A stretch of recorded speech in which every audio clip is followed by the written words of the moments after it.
Hello everyone, this is Anthony Smith, retired Special Warfare Boat Operator, also known as SWCC.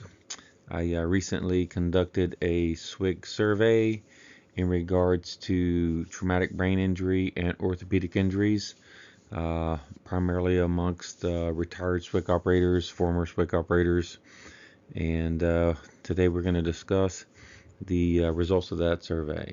Let's go. So here we go, SWCC TBI survey results. An anonymous SWCC TBI survey was conducted over a 4-week period starting on the 1st of March 2023 ending the 4th of April 2023, so roughly 4 weeks. As it is believed by many former SWCC operators that weight pounding on SWCC fast boats is causation for TBI among SWCC operators, the question was posed. Does weight pounding on SWCC boats cause mTBI? The survey was completed on Microsoft Forms, and the link was distributed to roughly 1,000 retired and former SWCC operators, with a few SEAL, CB, and other personnel who participated. All personnel participated and had some time on SWCC fast boats. 314 responses were collected during the survey. Out of those responses, 300 were SWCC and 14 were others, and it'll be listed toward the end of the presentation.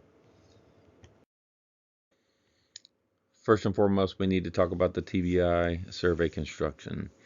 The survey construction consisted of questions from the following: neurobehavioral symptom inventory, NSI, generalized anxiety scale, GAD-7, the PTSD checklist, PLC-5, patient health questionnaire, PHQ-9, the operator syndrome scale, and a brief SWCC background questionnaire, which we'll be able to see all the questions as we kind of go through the results.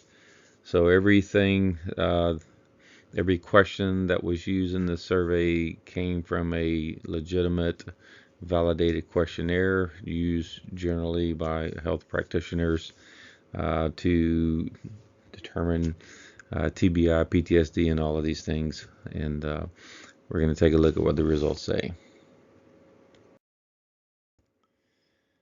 Okay, so this slide here has data, and what we're trying to find out here is the guys spend time on the boats. Did they experience high G-force weight pounding impacts, and did anything happen to them as a result?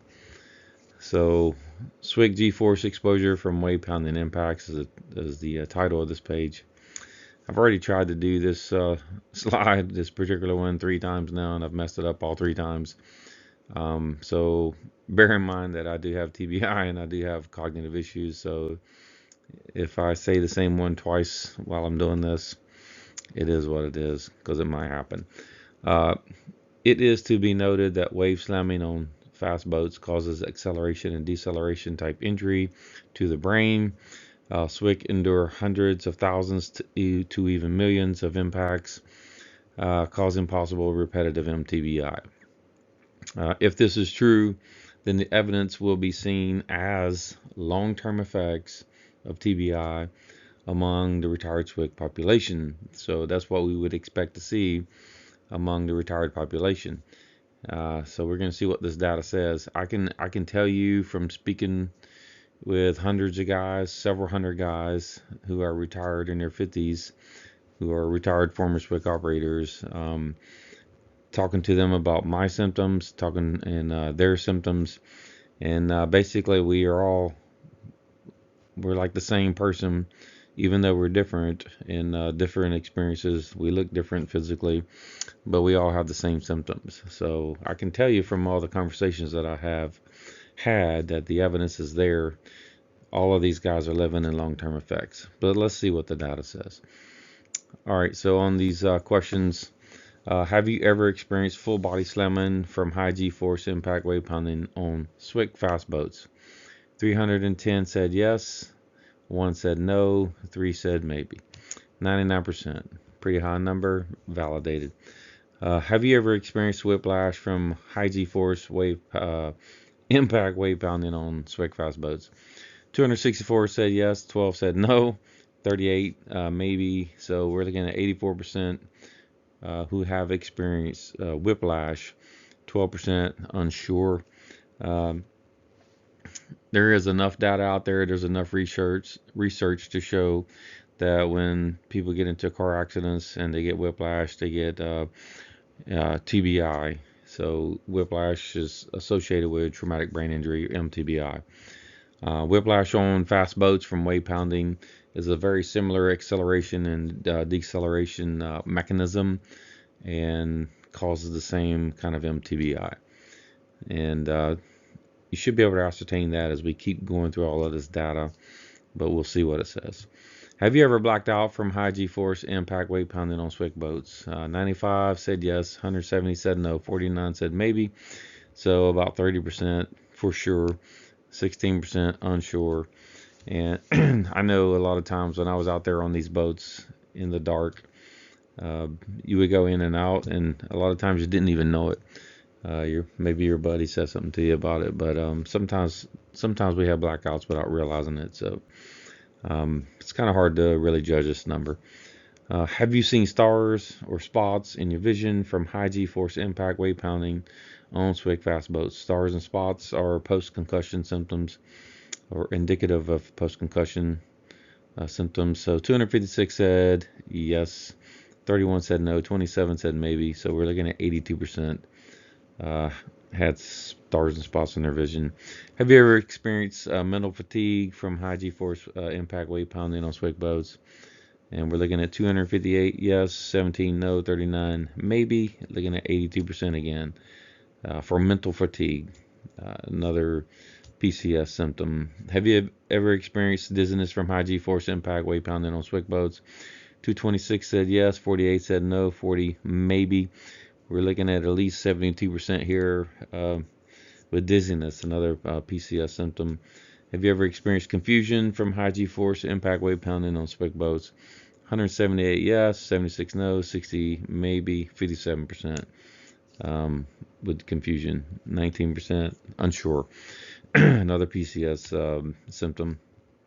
Have you ever experienced focus and concentration difficulties from high G-force impact wave pounding on SWCC boats? 220 said yes, 34 no, 60 said maybe. So we're looking at 70% with focus and concentration difficulties out there experiencing high G-force impacts on SWCC boats. So pretty high number.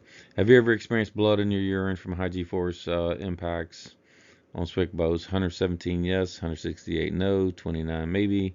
So at least 37% with 9% maybe or unsure. So a lot of guys urinating blood as a result of wave pounding. So just one more organ inside of the body that's being affected by wave pounding. Have you ever experienced 4 to 10 foot seas during high G-force impact wave pounding on SWCC boats? 303 said yes, 5 said no, 6 said maybe. We're looking at 96%. 4 to 10 foot seas. Have you ever experienced seas greater than 10 foot during high G-force impact wave pounding on SWCC boats? 226 said yes, 47 said no, 41 said maybe. So we're looking at least 72% who have experienced this. Have you experienced 4 to 10 foot seas at 30 knots? 261 yes, 27 no, 26 maybe, 83%. Have you experienced 4 to 10 foot seas at 40 knots? And 191 yes, 82 no, 41 maybe, at least 61%. Have you ever experienced 4 to 10 foot seas traveling at 50 knots? 130 said no, 130 said yes, 130 said no, and 54 said maybe. And one thing about the speed when it comes to fast boats, if you're on a Mark V, you're doing 50 knots. Pretty easily all the time in some pretty good sized seas. It's possible. Rib boats, smaller boats, you might not get up to 50 knots and sustain 50 knots, so it might not be something that happens. But they're doing at least 30-40 knots. So each different type of boat is going to present a speed challenge to waves and things, so that can accommodate for different numbers there, depending on what kind of boats guys were working on. Have you ever experienced orthopedic injury due to SWCC fast boat operations? 257 said yes, 28 said no, 29 said maybe. So 82% of respondents on this survey said they had orthopedic injuries from SWC fast boats. That's 82%. Thinking of your current physical, emotional, and psychological conditions in mind, your current ones, did you have these physical, emotional, and psychological conditions when you graduated SWC school or became a 9533? 36 said yes, 263 said no, 15 were unsure, so about 11% actually had problems apparently when they went to SWC school. So 89% or somewhere around there did not have these problems when they started out as a SWC operator. Do you believe your current physical, emotional, and psychological conditions were caused by SWC fast boat operations? 261 said yes, 2 said no, and then 49 said maybe they're unsure, so about 83%. So just looking at all the data on this first page here, we can see that everyone in the survey almost experienced full body slamming. We had high levels of whiplash, high levels of blackouts, or not high levels of blackouts, but high levels of stars and spots in the vision, high levels of mental fatigue, high levels of dizziness, pretty good levels of confusion, high levels of focus and concentration difficulties, significant amount of urinating blood, and then high levels of 4 to 10 foot seas, and then the levels with wave pounding kind of reduce as we get into the higher speeds. So a lot of information there, a lot of post-concussion symptoms that we're looking at, and it's kind of saying that we're getting these micro concussions from wave pounding, and there's a lot of evidence right here in this slide looking at guys and their responses to show that wave pounding does cause concussion, and we'll just keep moving forward and see what the rest of the data says. Okay, so this slide deals with TBI, PTSD, insomnia, sleep apnea, anxiety, depression, and did they have a CPAP prescription? So we're just looking at some of the diagnoses, and we had several questions that asked about these things, and we'll just look at the data and see what it says. TBI diagnosis, I asked, did you have it on active duty?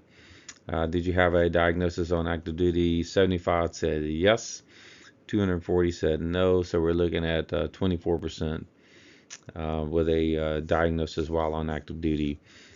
Please be mindful to know that 2004, 2005, 2006, in that time frame, we did not have a TBI protocol. We weren't talking about TBI, and we weren't getting guys diagnosed or treated in that time frame. Although we had all the wave pounding events and a lot of these symptoms were manifesting. It was later on when the Navy developed their diagnosis process through Spec War.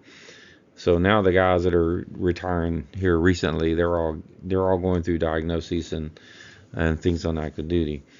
All right, TBI diagnosis since retired civilian, 65 since they have been retired have a diagnosis. I'm one of them. 249 still say no, so we're looking at 21%. And that's still a pretty significant number of guys who already have TBI diagnosis. But I think as you look at all the data from this particular survey, over 55% of the guys surveyed in this particular survey have not been to any type of TBI clinic. Although you will be able to see as we go through this data that all of those guys have a pretty large nexus of TBI symptoms. Have you been diagnosed with PTSD, 141 said yes, 173 said no. So we're looking at about 45%. And this is still consistent with the 55% who have not been to a clinic and had any type of diagnosis or treatment. So those numbers are very consistent. Have you been diagnosed with insomnia? 78 said yes, 236 said no, so we're looking at about 25%. Have you been diagnosed with sleep apnea? 153 said yes, 161 said no, so roughly about 49%. Have you been prescribed a CPAP machine? 127 yes, 187 no, so about 40%. Have you been diagnosed with anxiety? 133 said yes, 181 said no, so about 42% have been diagnosed with anxiety. And have you been diagnosed with depression? 114 yes, 200 no, so we're looking at about 36%. Okay, so these next two slides are going to list 39 different symptoms of TBI that were experienced by the participants in the last month when they took the survey. So we're going to go through these over the next two slides, and we'll just see what it looks like. Have you experienced insomnia symptoms in the last month? 88% said yes, and they're broken down.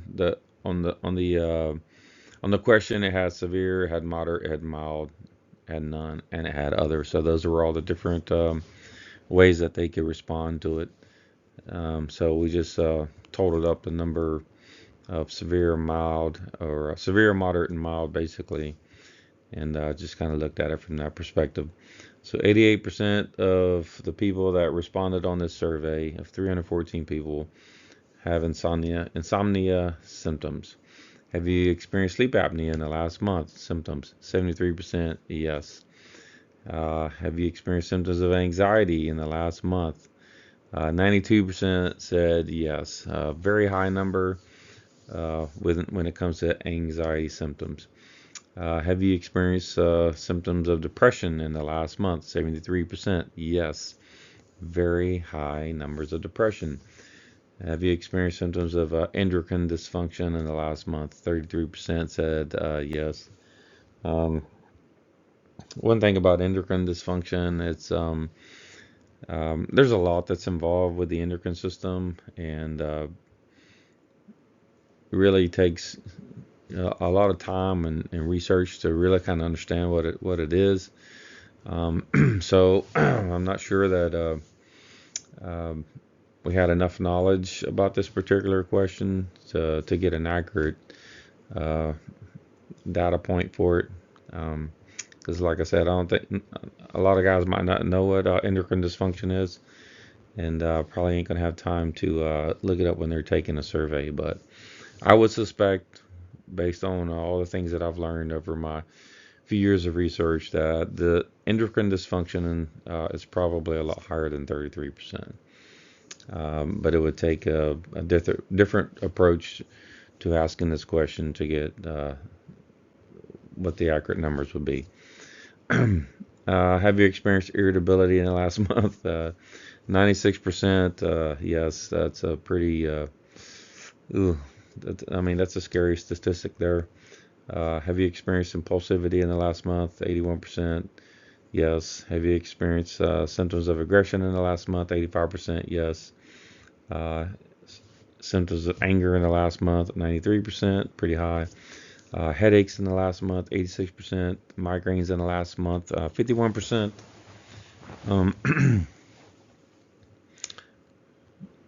Make sure I'm on the right. Oh, yeah. Mental fatigue in the last month? 96%. Nausea in the last month? 43%. Speech problems in the last month? 64%. Dizziness in the last month? 68%. Loss of balance in the last month? 73%. Vision problems, blurred vision, trouble seeing in the last month? 75%. And tinnitus, ringing in the ears, is 93%. So a lot of these things here are pretty high numbers. kind of alarming. All of these things are indicative of TBI symptoms. So we'll take a look at the next slide and see what all the data says. So TBI symptoms, continuing. Have you ever experienced trouble falling asleep? Or have you experienced trouble falling asleep in the last month? 87% said yes.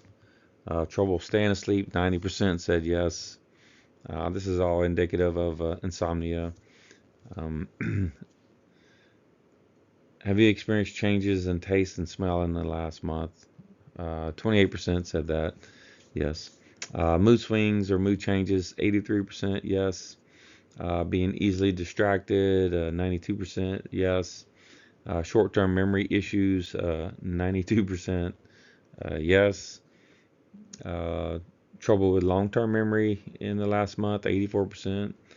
Have you ever experienced feelings you would be better off dead in the last month? 27% said yes, and this is probably the most alarming statistic in this entire survey. That was actually 87 guys who responded yes to this question, and I would pose that the number is probably 50%, and I doubt that most guys are going to, even in an anonymous survey, be willing to say yes to a question like this because of labels and repercussions and all the things that come with it, the stigma and everything else. So looking at this high load of symptomology, injury, PTSD, anxiety, depression, TBI, looking at this high load of all of these things that all of these guys have, and across the board, everyone kind of has the same measure of all these things. I would say the number's probably pretty high. We have a pretty dire situation in the retired community of SWCC operators. Have you experienced trouble concentrating in the last month? 91% yes. Little pleasure in doing things in the last month? 72% yes. Poor appetite in the last month? 46%. Overeating in the last month? 52%. Have you experienced moving or speaking slowly in the last month? 37%. Being fidgety and restless? 70%. Sensitivity to light in the last month? 61%. Sensitivity to noise in the last month? 75%. Hearing difficulties? 83%. Difficulty making decisions in the last month was 72%. Nervous, anxious, on edge, 86%. Your hypervigilance and all of those things, those levels are always high in this type of population of people. Not being able to control worrying, 72%. Trouble relaxing in the last month, 86%. So when you look at 39 symptoms, all related to TBI and PTSD and anxiety, depression, this whole nexus of symptoms, there's 39 symptoms here, and as we look through it, there's high numbers of yes responses to all 39 of these. So this is definitely indicative of TBI and PTSD and this type of injury. So the data is kind of saying what it needs to say, I think. Okay, so this slide, in this slide, we start to cover orthopedic injury due to SWCC fast boat service. So there'll be this slide and a couple other slides. This particular slide, we're going to cover head and spine injury. The entire survey itself shows a high level of orthopedic injury throughout the retired SWCC community. So let's go ahead and take a look at the data on this page. Head injury. I asked about blunt force trauma in the survey. 148 responded that they had blunt force trauma. 181 responded that they had concussion. This is primarily due to weight pounding. And 49 reported surgical repair to the head. 143 reported numbness. and 47 said other. So basically we're looking at 45% blunt force trauma, 54% concussion, 15% surgery. Moving down to the spine, categorize it as the neck, the thoracic or C-spine, thoracic spine, and lumbar spine. So with vertebrae fractures in the neck or the C-spine, 21 vertebrae fractures were reported, 86 bulging discs, 102 nerve impingements, 17 surgical repairs to the neck, and 8 surgical replacements. 148 reported numbness and 88 reported other, which leaves the questions of more data needs to be collected when we start talking about other. But we're looking at 25% of the survey respondents had neck injury. Moving to the thoracic spine, 22 had vertebrae fractures, 79 bulging discs, 76 had nerve impingements in the thoracic spine, 8 had surgical repair, 1 had surgical replacement, 113 had numbness, 73 reported other. So we're looking at about 35% injury on the thoracic spine. And then with the lumbar spine, 27 had vertebrae fractures, 119 bulging discs, 118 nerve impingements, 31 surgical repair, 8 surgical replacement, 145 reported numbness, and 98 said other, and about 18% with injury to the lumbar spine. So totaling these up, we have about 70 total spinal fractures in this survey population, 284 bulging discs, 296 spinal nerve impingements, spinal surgeries were 56, replacements in the spine were 17. So taking a deeper dive into the data, we had 33 of the 314 respondents did not have any type of spinal issues. So I looked across the board to see on this particular question or this particular issue, which leaves us with 90% of the respondents having some sort of spinal issue due to wave pounding on SWCC boats. So this is what I would expect to find from a group of people that spent their careers on fast boats and wave pounding, enduring waves, high G forces for many years and many deployments. 90% of these respondents have spinal issues. So we're going to take a look in the next slide about major joints and extremities. Okay, so on this slide, continuing with orthopedic injury due to SWCC fast boat service, we're looking at extremities and major joints. I've tried to do this slide 3 times now, and I seem to keep messing it up. So I looked at the shoulders, the elbows, the wrists, the hips, the knees, ankles, hands, feet, and so on. And you can see that we have numbers there all the way down, showing significant injury throughout the entire body and all the different joints. Other body parts not listed was 59%. So a lot of fractures, dislocations, tears, repairs, replacements, things of that nature. Kind of getting down to the bottom diagram, we have a total of 236 fractures in the extremities and joints, dislocations 168, tears roughly 479, surgeries 348, surgical replacements 33, and overall orthopedically we're looking at over 500 surgeries that were done. Taking a deeper dive into this data here, 98% of the respondents had some issue with extremities or major joints due to wave pounding on SWCC boats. And as I've stated many times, this is indicative of a job that causes a high rate of injury.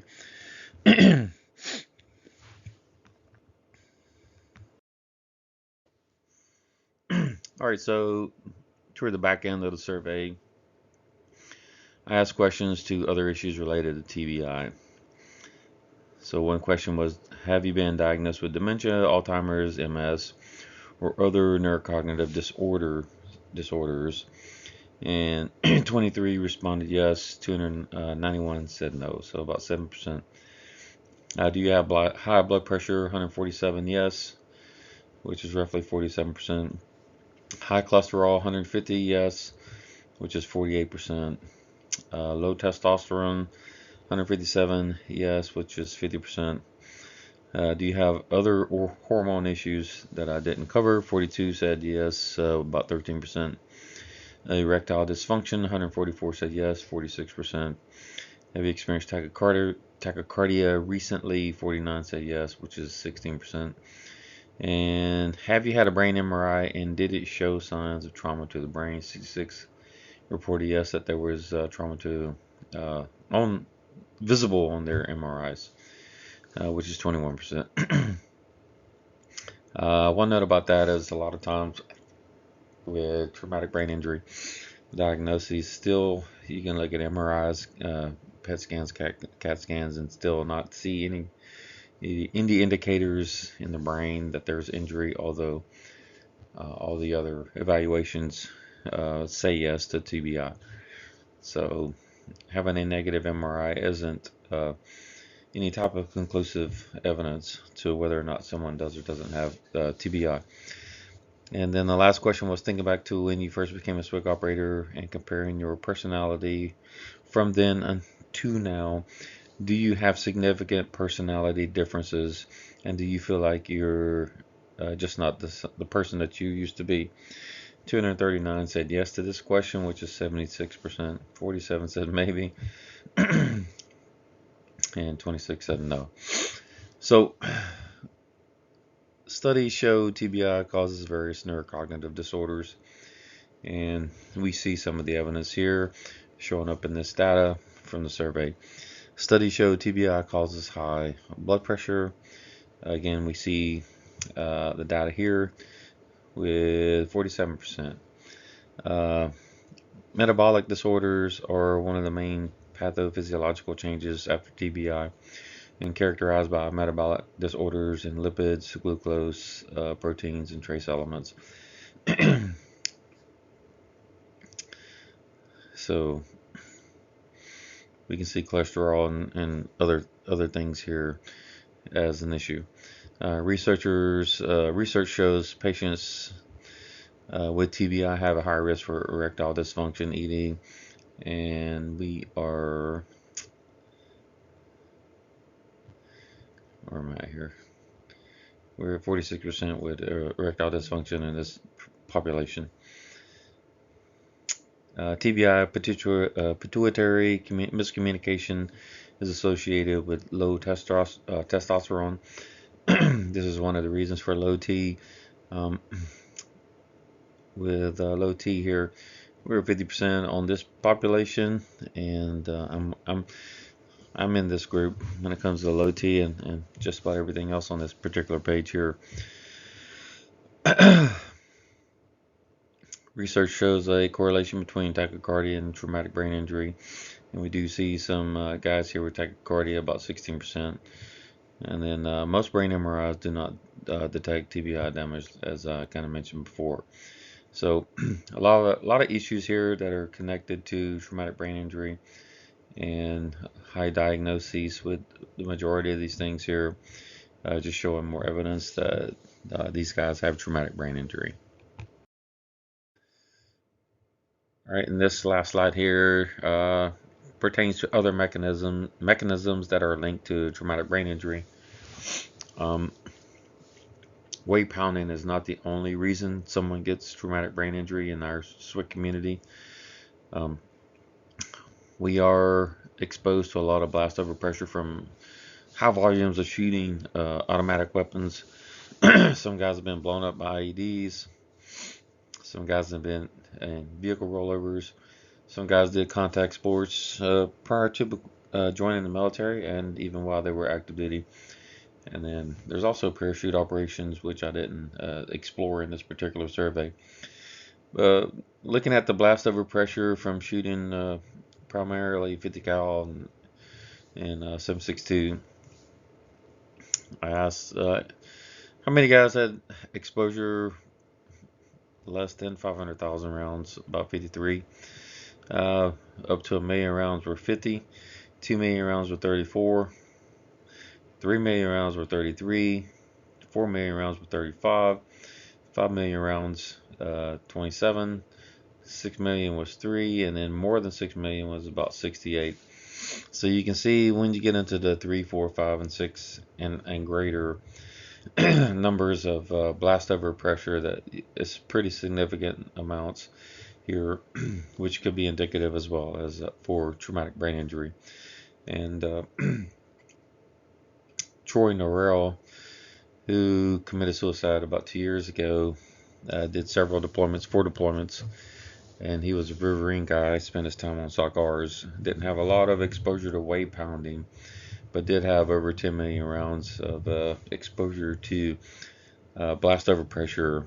And I do believe, along with others, that this is the mechanism of his traumatic brain injury and the causation. So I know the majority of this stuff here that we're looking at is showing weight pounding, and that's kind of the question that I asked when I posed it in the beginning of the survey. But we do have a lot of blast over pressure, which is also something that has to be looked at. Have you been blown up by an IED or been in the blast radius of an IED one time? 29 said yes. 14 had been in twice. 15 had been in the blast radius three or more times. 245 said none. So about 19% had blasts been in the blast radius of an IED. Have you been in a vehicle rollover during ground operations? 8% said yes. And did you play contact sports such as football or boxing? And 37% said yes to that.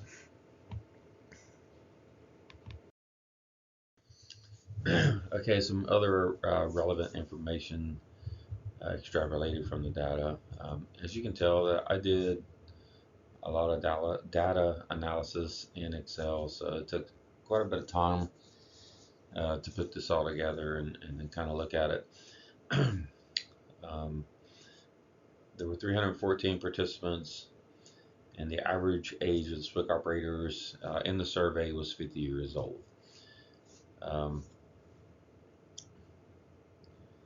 Average number of years served as SWCC was 11.41. Total years of everyone SWCC service was 3,584.1. Looking at the number of SWCC boat deployments was 4.8. And the average number of ground deployments was 0.964. So we're 50 years old on average. We have 11 and a half years almost as SWCC operators on average, and over 4 deployments, SWCC boat deployments on average for all the respondents in this particular survey. Now, looking at the actual boats, there's older boats, a little bit slower than the modern boats, so just kind of tried to look at them, from 2 different categories. Although all of these boats cause traumatic brain injury, so it's not to say one does and one doesn't or anything like that. But just looking at the modern boats that are a little bit more or a little faster and as opposed to the ones that are a little bit slower from back in the day. The ones that are fast and more modern that kind of stand out are the 10-meter rib, and then the 11-meter rib, the Mark V, 24-foot ribs, 30-foot ribs, and then the sock R's. So as you look at all these different boats, you can see that guys that back in the day that spent a lot of time on the ribs and the Mark V's took some poundings, and I think that's where a lot of this data comes from. The CCAs and the CCMs, the new modern boats, I'm sure their numbers are very significant, probably worse than the Mark V and the rib, although we don't have a lot of guys that are retired that worked on those boats. Most of us that are retired now in our 50s worked on the 11-meter ribs and the Mark V's. And then as you look at the older generation guys, the PBRs, Sea Foxes, LCPLs, Boston Whalers, and all those other boats, Mark 1s, Mark 3s, Um, Talking with those guys and researching those guys, they still have TBI, even though those boats were doing 30, 35 knots. 35 knots is significant enough to have weight pounding and cause traumatic brain injury. So all the boats show something, but what we see here more specifically is that the 11 meter rib, the Mark V, and these types of boats is where most of the data is coming from when it comes to TBI. So here's the last slide, conclusion, if you will, in this entire project. What does the data tell us? This survey validates that 300 participants were SWCC operators. I looked at every participant there and was able to verify that all of them were SWCC operators. There's an exception of 2 SEALs, 1 Coast Guard member, 3 officers from the fleet, 5 CBs, and a couple other support personnel. So out of the 314, 300 were SWCC operators. All participants served on SWCC fast boats, while 1 served on the Coast Guard fast boats. And this also validates that chronic injury and TBI affects other operators, not just SWCC. The data validates that participants experience blackouts. It validates they experience urine in the blood. It validates that they saw stars and spots in vision, that they had mental confusion, lack of focus, concentration, dizziness, and whiplash due to weight pounding on SWCC boats. Previous TBI research established that all these symptoms are related to concussion, and the data shows participants suffered repetitive microconcussions from weight pounding on SWCC fast boats. The data shows that some SWCC operators have TBI from blast over pressure because of shooting high volumes of crew-served weapons. The data shows that some participants suffered blunt force trauma to the head while others were exposed to IED blasts. The data shows 39 symptoms of post-concussion syndrome. It lists 39 symptoms, and when we kind of break it down, 28 of these symptoms range from 70 to 90% of the respondents being affected among all the participants. So those are high numbers. 28 different symptoms, which would go to show that everyone in this particular study has some form of traumatic brain injury. Almost 84% of participants suffered whiplash while operating SWCC fast boats. 12 were unsure, 4 did not believe they suffered whiplash. And whiplash is linked to traumatic brain injury in vehicle accidents at G-forces as low as 5 Gs. There's enough data out there in the research to show this. And then SWCC operators suffer G-forces to the head and to the neck in excess of 25 Gs to 100 Gs. So a lot of data here to look at. I think what this survey shows is across the board, everyone here has some nexus of post-concussion symptoms and a lot of orthopedic injuries, all indicative of injury to the brain and to the body from weight pounding on SWCC fast boats, weight pounding at high G forces. So I believe this data here is conclusive that SWCC fast boat weight pounding causes traumatic brain injury and a nexus of other injuries that are problematic and long-term. And it begs to differ that more research is needed and more action is needed from all the entities above us, from DOD to Spec War to SOCOM, the VA, and something needs to be done about this. Thank you.